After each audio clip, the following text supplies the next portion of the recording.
share a secret with you. You have to promise me that it's not going to leave this room. I can tell already, I can't trust you guys. Going through life without legs is actually not that big a deal. It's actually not even that hard. The real question is, how does that happen?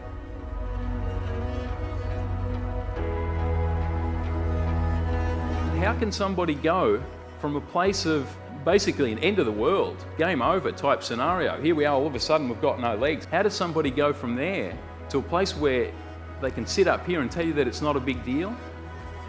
One word: perception. I heard that almighty crack as that piece of that rock wall broke loose and absolutely slammed me down into the creek bed.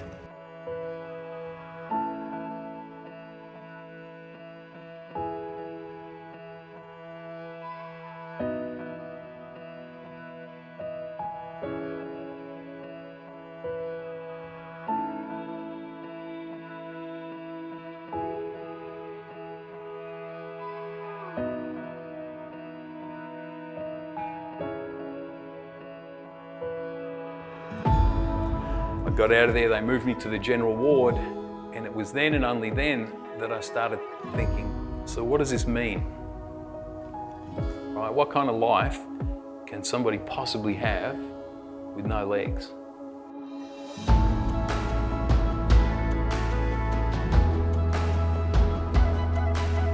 To me, it all comes down to that one word: perception. I don't see this as a big deal. How you see kind of lays the foundation for how you think, the decisions you make, the actions you take, because how we see changes everything. When we see differently, we act differently. What I really wanted to know was if I could get any of this guy back again. Could a guy with no legs climb a mountain? Is that something that's even possible?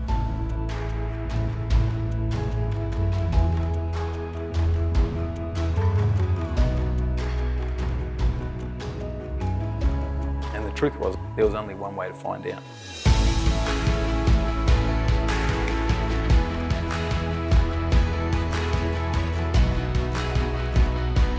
This photo was taken not even a year after the accident. Found myself on top of Cradle Mountain. And I decided right there and then that I was going to look at life through the eyes of an explorer. And I was actually going to get excited about all this stuff that I was going to have to figure out. And it was like somebody reached into my head and flipped a switch.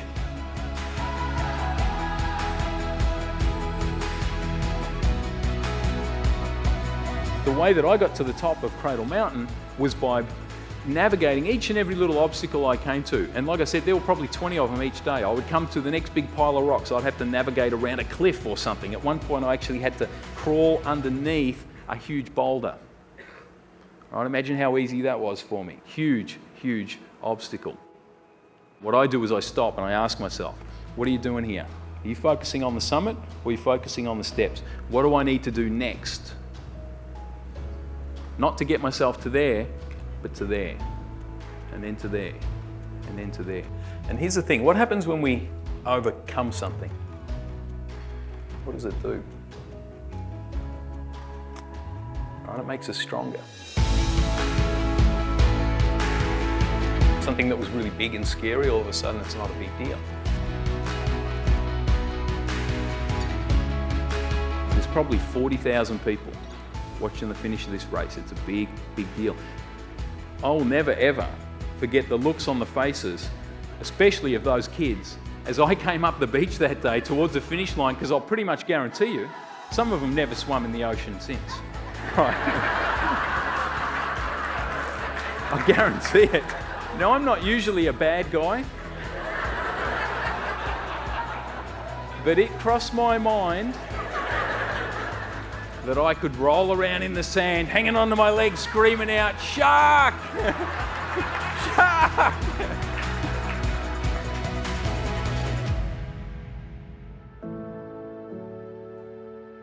We're not talking about climbing mountains, are we?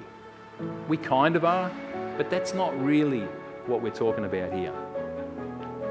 What we're talking about is that if a guy like me